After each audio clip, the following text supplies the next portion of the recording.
It's not like, what's the alternative? Oh, we live forever. That's not going to happen. So Nope, if that's we're not the not going case, to. then like, how can we do it the best we can? And what Right. I have found on hospice is the more we listen to our bodies, because our bodies do know how to die and they already know they're dying, the people who are willing to kind of accept that and like let it be and sort of Yeah. listen to their bodies, sleep when they want to sleep, eat when they want to eat. If they never want to eat, don't eat. Like that, because your body is literally preparing itself. The better they usually live while they're still alive, and the more peaceful they usually die. Well, hello there, and welcome to a special episode of the Terri Cole Show. I just had a fascinating conversation with hospice nurse Julie, who is someone that I found on Instagram, talking about end of life in such a way that it really sparked my interest. So accessible, so smart. She has a beautiful book out right now called Nothing to Fear, Demystifying Death to Live More Fully. And basically, this death is a part of life. And for so much of us, for so many of us, we just don't talk about it. We just act like it's never going to happen to us. But as I like to say, none of us are getting out of here alive. So might as well learn about how can we do end of life well from someone who is an expert in it. So she's a hospice and palliative care nurse with more than 15 years experience, super passionate about normalizing death and dying. She has over 3 million followers over social media. As I told you, as hospice nurse Julie, that's how I found her. She's been in USA Today and Newsweek, The Atlantic, Business Insider, many other outlets worldwide. And she really is demystifying death and dying. And I really hope that you enjoyed this interview with hospice nurse Julie as much as I enjoyed interviewing her. I'm so pumped. We have hospice nurse Julie on the show today, people. So, Julie McFadden, hi, welcome to the show. Hello. Thank you for having me. It's going to be great. Wow. So your book came out in June. So June 11th was your drop date. Very exciting. Yes, very exciting. I was talking when I was introducing you to the audience, I was talking about how I found you on Instagram and instantly was like, yes, please. And super mesmerized by you being a hospice nurse. And not just that, right? Because that's one thing. It's your ability to, in very plain language, in a very accessible way, share with us, those of us who are interested in end of life things and transitioning and what is it like. So, and not to mention, I'm so pumped about your book. So we're going to talk about all the things.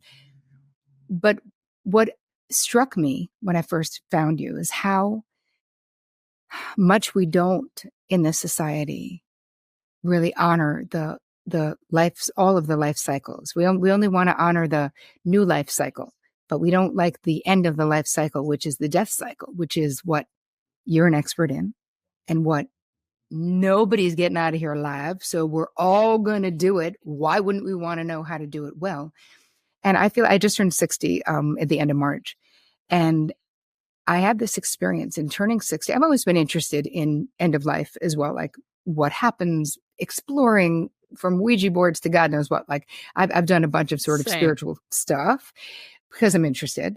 But I also thought, I can either put all my energy into fighting the aging process in a way that's like insane, or I can put all my energy into celebrating this next phase of life. Not that I'm near death. Duh, I'm not. But the thing is, I'm going to be, and we're all going to be at some point. So isn't it the same way that I got into, menopause? As soon as I realized that what I was suffering was menopause, I became like a basic expert, not actually, but you know what I mean? Very well-versed in menopause. And I feel the same way that we should all be talking about this more. But anyway, I love you, Julie, because you are talking about it more. So let's get into, how did you even get into this line of work? So I'm a nurse by trade. So I still am a nurse, and I was an ICU nurse, which means intensive care unit. So like the opposite of hospice and death and dying, we are trying to keep people alive at all costs. And it does wonderful things many times. And I've also seen over my 8 years of being an ICU nurse, how we create suffering. When we prolong life at all costs, we create suffering. And there were so many people that I felt like I had to be an advocate for them to die well. An advocate in the sense of like, they're not going to live, but I feel like it's wrong of me as a nurse to sit here and allow them to quote unquote live in this ICU bed. this is not right. So that made me passionate about understanding and learning how to talk about death and dying in an ICU setting, which I talk about. And like my first 2 chapters of my book are more about my experience as an ICU nurse and how that made me passionate to be a hospice nurse. And then once I took the plunge to become a hospice nurse, which took me 8 years, by the way, far too long. I was like miserable in the ICU for 8 years. It was insane, but whatever. Don't do that. Was the no, stay there. What was the hesitation? Change. Yeah. Change, fear. Basically, that's it. And which is a whole nother story I can get into about being able to be adaptable to change is what my hospice patients have really taught me, like learning how to, like you said, I'm not dying yet. At least I don't think so, unless something tragic happens the next day or so. But can I still learn how to navigate change and accept change? Because that's inevitable, right? So that's what kept me from moving to being an ICU nurse, or a hospice nurse. But eventually I did. And then I've been a hospice nurse for about 8 years. And those 8 years have just opened my eyes to amazing, glorious, insane things about death and dying. And I mean amazing and glorious. Amazing and glorious. Those words can go with death and dying. And I just felt like not enough people knew about it. So 3 years ago, I got on TikTok. I was 40 maybe, or 40, maybe 39, which is not what I thought TikTokers were doing, right? I got on because my nieces were there doing dances and being stupid. And I started seeing people like me on there, like talking about gardening and baking and space. And I thought, I'm going to get on here and talk about death and dying and just say the things I know and see what happens. And like 4 days in, Terri, it like blew up. And here I am. And then 2 years later, I wrote a book and now I'm talking to you. And, I've just been kind of taking it step by step. But what does that tell us, right? So 4 days later, you blew up. You literally started a TikTok channel or whatever we would call it. I don't even know. Is it called the channel? That's how old I am. Yeah, TikTok channel. I think. I don't know either. All right, and I'm on it. But 4 days in, you start to go viral. And what that means to me is that we are desperate. We are curious. We are hungry for this information. We want a book on this. Thank God you wrote one.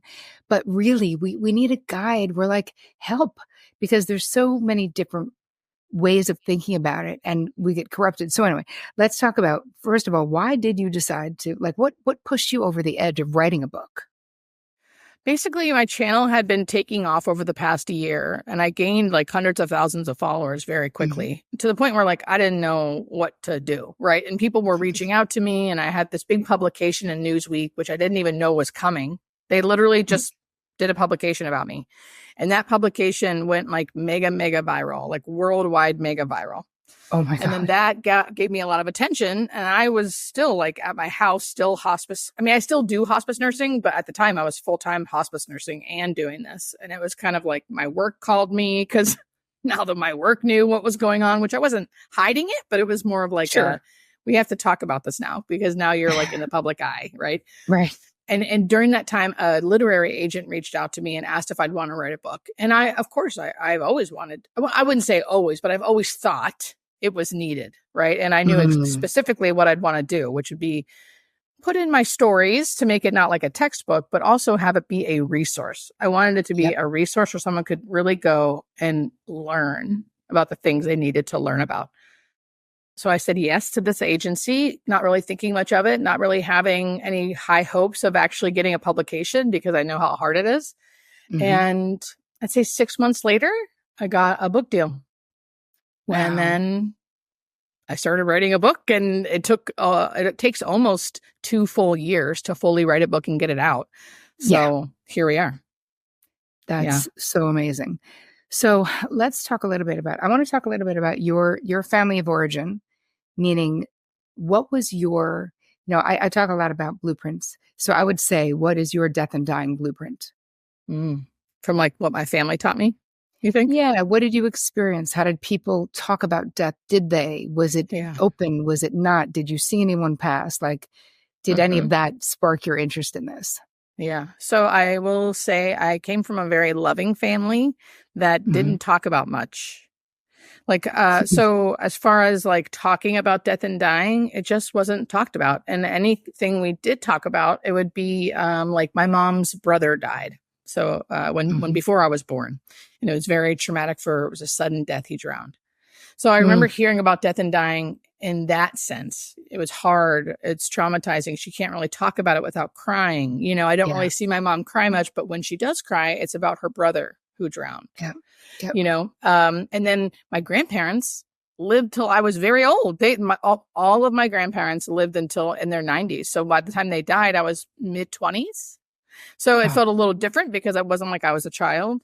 I say all that to be like, it wasn't really in my face. I don't remember going to a lot of funerals. I don't remember talking about it a lot. And I will say, since I've been a little girl, I've always been fascinated with like existential thinking. Even as I can remember, like my earliest memories are me talking to my mom about like, why are we here? Where do we go when we leave? Well, like, what is this all about? Like, what is this? What is this about? You're like 9 having an existential crisis. I know. My poor mom. She's like, I don't. And she was just like, I don't know. That's the whole point. We don't know. And so I've always had, like you said, I've always been into Ouija boards. I've always been we didn't really go to church when we were little, but we were Catholic, like very Catholic, Irish Catholic, but we didn't regularly go to church. But I do remember going to church, even though I'm not, no offense to Catholicism, I'm not really into Catholicism, but even as a little girl, when we did go to church, I remember feeling good. I remember feeling like, oh, this was nice. I like this, whatever this is, right? This feeling. Ever since I've been little, I've been a seeker. Yeah. So I think that plays a role in like what I'm doing now in my life.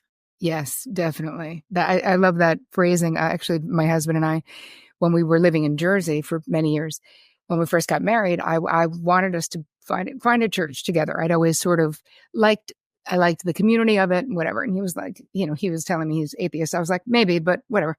Just be agnostic. You could be seeking is fine. Just be agnostic, please. I was like, you're not atheist. And maybe he was. I still think he's agnostic. But we found a place, and it was the United Methodist Church. But there was a little note on their like message board, and it was like, Seekers, Sunday morning in the basement at 9:00. So we never went to the main church. We only went to the place that had like coffee and donuts and people just shooting the shit about like what happens after we die and whatever. Oh my and I was gosh. Right? Your people. My people. Yeah. Run by a reverend who was also a psychotherapist. Oh, Rev Dan. Yeah. Rev Dan. Gotta love him. Love him. That's so great. That's so cool. So fun. All right. So in the book, you talk about death anxiety and how people generally feel uncomfortable talking, even thinking about death. So why do you think, in all the experiences you've had, that people have such a hard time talking about death and dying? Well, I think the main thing is just the unknown. To me, like, we don't like unknowns generally. Even myself, I like to know the things. I don't like living in this gray area. It's so much safer and feels so much better to be in this black and white, yes or no world. So generally speaking, I think people like that. And then death is like the ultimate one. It's like the ultimate one. So not only we don't like any kind of unknown or gray area, and then this is like the ultimate unknown and gray area. So I think that adds an extra oomph to it. And I never set out to really help with death anxiety. I'm not trained in mental health. I just sort of knew that education would decrease fear, generally speaking. But it's because truly hundreds of people write to me saying how I've helped their death anxiety. I don't want to ever claim it because it's like, that's not what I really intended. But I just know that people who have death anxiety or health anxiety, really, death or health anxiety, have said that my videos have helped. So if my videos helped, I always think my book can help too. So we'll see. But I think it's just the ultimate unknown. And at least for me, I like knowing things too. Probably why I like teaching about it, because to me, the more I saw death at my job as a hospice nurse, not as an ICU nurse, the more and more I wasn't afraid. And the more and more I felt comforted, not afraid by seeing death, because I saw how well our body takes care of us. Right. So talk a little bit more about that, because I feel like a lot of people listening or watching on YouTube probably have a fear of death, have fear of the physical pain of it all. It's funny. My my own fear of death, quote unquote, I don't honestly don't feel like I do have it. For me, it's more about, I don't want to leave the people I love. I don't want to not be with Vic. I don't want, you know what I mean? Yeah, Like, I as know what you opposed mean. to feeling, because I just feel like as long as it's not protracted, how bad could it be? Like, hopefully it'll be quick, you know? Yeah. Yeah. That's my wish. I feel like generally, so what I like to always say is that, like, just because we're educated about death and dying and like feel a little more comforted by it doesn't mean we're still not going to have like human emotions about like not wanting to leave our loved ones. Same. Right. I mean, same. Yeah. I love so many dear people that I don't want them to leave me and I don't want to leave them. Yep. And that doesn't mean that we can't talk about that and get a little more comfort and comfort them by preparing for what is, because unfortunately, we are going to do it, right? So there is no getting out of it. It's not like, what's the alternative? Oh, we live forever. That's not going to happen. So Nope, if that's not the case, then like, how can we do it the best we can? And what I have found on hospice is the more we listen to our bodies, because our bodies do know how to die and they already know they're dying. So like they'll turn off the hunger and thirst mechanism to make us hungry and thirsty. They'll make us sleep all the time. And the people who are willing to kind of accept that and like let it be and sort of listen to their bodies, sleep when they want to sleep, eat when they want to eat. If they never want to eat, don't eat like that, because your body is literally preparing itself. The better they usually live while they're still alive, and the more peaceful they usually die. And I've just seen that over and over and over again. So it's like, I just want to scream it from the mountaintops. Listen to yourself, listen to your body, try to embrace what is. It's still hard because you're changing.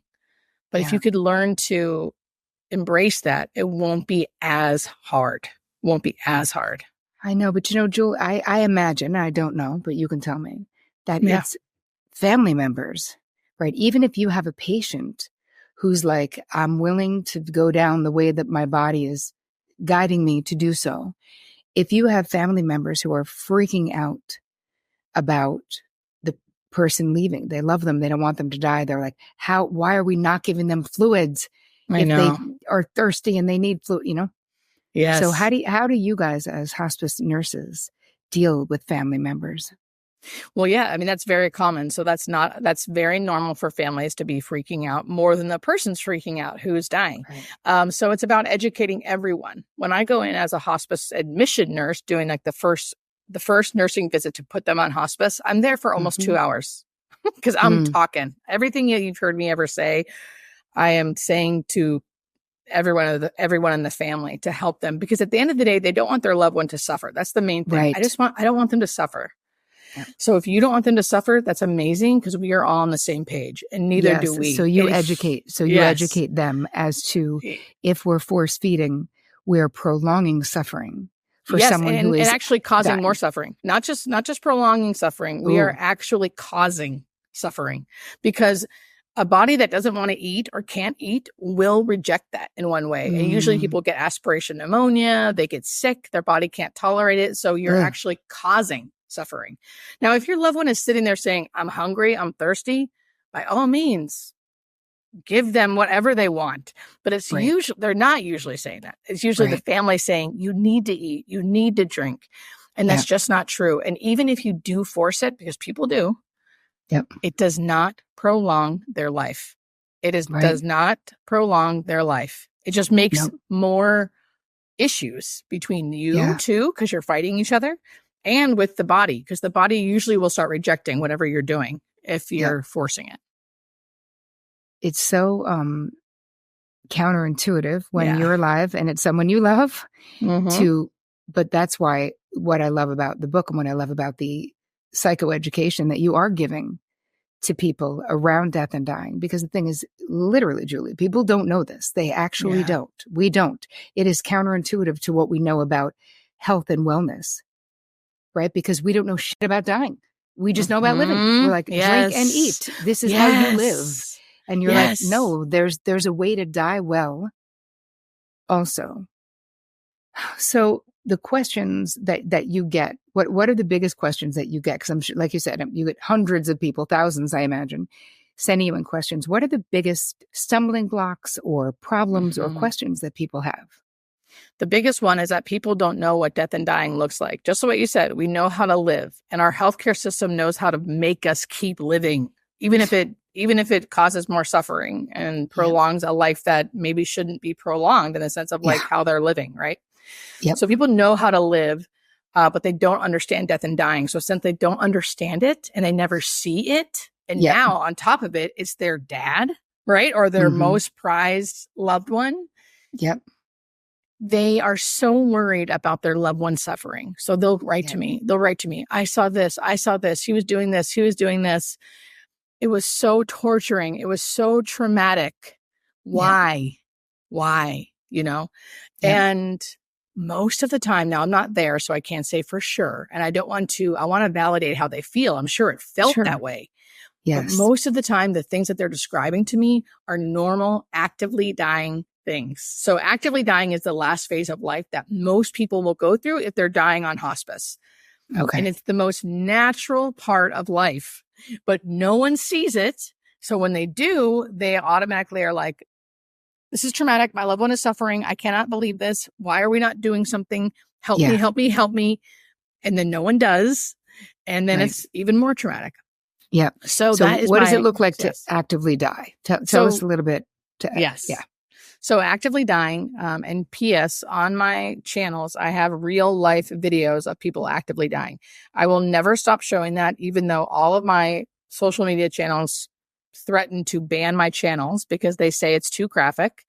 And I refuse to take it down. And I refuse to believe it's too graphic, because what I'm showing is not someone suffering. I am showing what real life actively dying is. And the fact that a social media platform tells me that it's too graphic tells me that we don't understand what death and dying looks like. You know what I mean? Like it's not exactly. They are not suffering. So if you ever want to see that, they're on my social media channels. We'll have all of that in the show notes, you guys. Perfect. Thank you. Okay. So actively dying, they are usually fully unconscious. So fully unconscious, in a coma, whatever you want to talk about. They're not conscious. They're not awake. Their eyes and mouths a lot of times are open, especially the mouth, hanging open. And the eyes and mouth are open because all of our muscles are relaxing, and it takes muscles to keep our mouth shut and our eyes shut. So the person's usually not really home, right? Their eyes might be open, but they're not making eye contact, and their eyes and mouths are open. So they look a little different. They usually have a gurgling noise when they breathe, because people always think it's coming from their lungs. They're drowning to death. This is not happening. Our body makes saliva in our mouth all day long, all of our lives. And our brain tells us to swallow it all day long, all of our lives. At the end of life, the body is still creating moisture in the mouth, so you don't dry out, or at least not too bad. You still usually do, but it'll create moisture. But our brain is no longer telling us to swallow it. So it just sits there. And then your mouth is open because of the muscles relaxing. And then with every breath, it goes over even just a little bit of saliva, and it's going to make that gurgle noise. People hate it, but it's truly natural and probably not bothering your loved one. And a lot of things happen, but the third main thing that really bothers people is the changes in breathing. So people breathe differently at the end of life. And that is truly because of biology and metabolic changes that are happening in the body as the body knows how to actually shut down itself. But we're so not used to seeing it that we're like, they're suffocating to death, that they're gasping for air, and all of those things are not happening. We just don't know that that's what it looks like. So I think it's important that like people understand. So it still can feel sad. It can still feel sad. This is your loved one. And maybe it doesn't have to feel so scary. So you can kind of be there and have this special moment. It is a special moment. It's sad, but it's still special. Being there to witness your loved one's last breath, that can be special. Yeah. Is there anything with what I noticed with my mother-in-law? My husband and I were there when my mother-in-law passed, and it was like there would be a lot of phantom moving of the arms. Like it was almost like she was reaching for something, or we couldn't tell. And we would just move out of the way or put it down or whatever. But I mean, that was like in the last 5 hours, I'd say, of her life. Yes. So those are the things that can happen at the end of life that are, I would say, they're not strange, but they can seem strange. We call that like the death reach. If she seemed really agitated now, if she was really, really agitated, I would maybe categorize that as like terminal agitation and make her a little more comfortable. But if she was kind of just like doing her thing or making some kind of, like, my grandma like loved to sew. So like sometimes people will do like sewing motions if they're used to it, things like that. So those things, again, we don't really know why they happen, but they do. And as long as your loved one looks comfortable while doing it, it's like, just let it be. Again, there's not always answers, which people love to have answers, but we don't always know why, but they do strange things. Like, I have a whole, in my chapter 6, it's all about deathbed phenomena. And one of the phenomena is the death reach, where people at the end of their life are reaching up for someone or like smiling at something that we can't see and reaching. I've seen that so many times, Terri. It's hard not to feel comforted. I don't know what it is, but whatever it is makes me feel good seeing it. Especially and it makes if they're the person smiling. dying. Right. Especially if they're smiling. Yeah. Right. Yeah. Yeah. So I feel like the process, though, of us as lay people who nobody's getting out of here alive, as we said, lay people who there is no way to avoid death forever. We're not going to. But when we can unlearn what we learned, right? We can realize that the way that you live is not the same way that you die, and that there are natural things that happen. And we can stop making meaning. There's all this projection that goes on. So we're making it mean. Oh, if it is the reaching out, we're like, oh my God, she's trying to tell me something. Oh my God, she's in pain and wants me to know. Oh my God, we're making up stories that will fit our fear-driven narrative, as opposed to going, oh, remember in Julie's book, I learned that this is what happens when someone is actively dying. It does not mean they're in pain. It means that their muscles have relaxed. It does not mean they're drowning. It means that they're close to probably transitioning, because their mind has now told them it's not telling them to swallow their saliva. Like, all of those things are so simple to grasp, but I think that before you need it, right? Everyone needs this book right now, which you guys can get everywhere fine books are sold. The reality is that we want to get it before we need it. The name of the book, Nothing to Fear, Demystifying Death to Live More Fully, right? That's the book. You guys know it. It's Julie McFadden. And obviously follow her everywhere. Hospice Nurse Julie is who she is online. But I want to go back to people listening, or if you're watching, like, this information that's in this book can spare you so much pain. And even if your heart is in the right place, right? Of course, you're going to be sad if your loved one is passing and you don't want them to. But the thing is, being in denial of what's happening by staying ignorant is not the most loving thing to do, right? The most loving thing to do for all of us is to get educated about death. And Hospice Nurse Julie made it really effing easy, because she wrote an effing book. So you can literally just get the book and read it. I want to talk a little bit, though, about hospice care, because actually I'm very interested in this myself. Yes. Can I say something really quick? Terri, you just gave me chills. Whatever you just gave me chills. You said that so articulately. It was so perfect how you explained that. Yay. Thank you. Thank you. Anyway, That'll go ahead. Be a clip. We'll make sure that's a clip to promo this episode. So let's talk a little bit about hospice care. When should people seek it? What actually is it? Is it available to all the people? Tell us. Okay. So I always say this, and I know it sounds cheesy, but I mean it with all sincerity. Hospice is about living. So I want everyone to hear that. Hospice is about living, not about death, even though almost everyone on hospice will die. I say almost because people do come off hospice. But it's about living out the rest of your life, because you have now been diagnosed with something and people have told you that you are going to die from this disease. So now that we know that, how are we going to help you live out the rest of your life? And hospice does that. Hospice helps you do that. So what is hospice? Just so the boring stuff that I think is really important, though, is that hospice is Medicare funded. So it's federally funded. So Medicare is our boss. So technically in the US, all hospice companies should be acting the same. And we should not give more or give less. We have to give what Medicare says we can and cannot. And I will say there's a bunch of red bunch of hoops we have to jump through because of Medicare. There's good things about it and there's bad things about it. And ultimately, we're not trying to do anything to not do things for your loved one. It's because Medicare says we cannot do it. So there's things we can provide and there's things we can't provide. And the one thing I always talk about that we don't provide is 24-hour care. So there's no custodial care, meaning like if your loved one's going to go home in your house, you unfortunately have to be the one to care for them. So it's like 80% family, 20% hospice, which I don't think is fair, but that is where we're at in this day and age. So and people who qualify for hospice is anyone that has a terminal illness with less than 6 months to live. So a doctor should be telling you this. I do think they wait too long. I do think many people come on hospice far too late just because hospice is like a dirty word and no one wants to go on it because they don't understand. But technically speaking, you should have 6 months or less to live. You can self-refer. Many people don't know that. So you don't necessarily need a doctor to tell you this. Okay. You can call a hospice and they can come evaluate you and tell you if you meet criteria or not. So, and we do provide, it's basically like once you sign up for hospice, you have like this over here and you get a bunch of things for free from Medicare or your insurance who will get reimbursed by Medicare.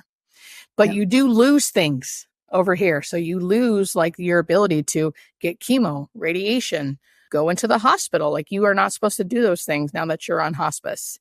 Now, if you do, let's say you fall and break an arm, God forbid, while you're on hospice, we would say to you, come off hospice, go to the hospital, get your arm fixed and come back on, So it's not like this, like once you're on it forever. You can come on and off, but technically you kind of lose things once you're on it. So that, I mean, I could talk, like there's so many things you could talk about as far as like what hospice is, but that's in a nutshell. But it's also, I mean, when you think about the base of what it is exactly what you said. It's getting support in living well until you die. Yeah. Right? Yep.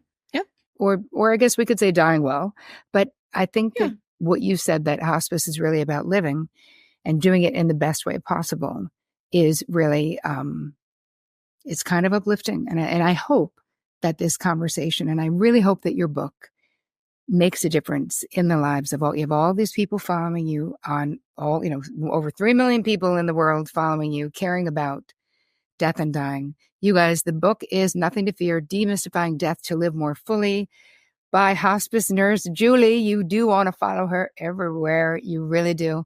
I love that. I have one last question to ask you, Jewel, before you go. Okay. Personally, what has been your most challenging boundary struggle and how did you overcome it if you have? Oh, that's amazing. I gotta say, I'm pretty good at boundaries. So I'll say like right now, I'm pretty good at that. But I think in the past, it was hard for me to say no because you felt like you couldn't. Especially with as you're a nurse, it was like, well, if you don't do it, so-and-so has to do it. And that's your colleague. Or if you don't do it, this person's going to be, this person's not going to have a nurse to come, da-da-da-da-da. And that's a hard pill to swallow, to be like, sorry, I'm going to say no still. But, I have learned to do that. And I think it's important. And I've learned that doesn't make me a bad nurse or a bad person. I don't need to appease a system that is not for the workers. And I won't anymore. So it does help that I live and work in California and I work for a unionized hospital because you can actually say no and they can't fire you. So that has helped me. It's helped me. And what I found out? I have to trust and believe that there will be someone else. I can't be the savior of all, right? Even the fact that I think that I think that like if no one else, if I don't do it, no one else will.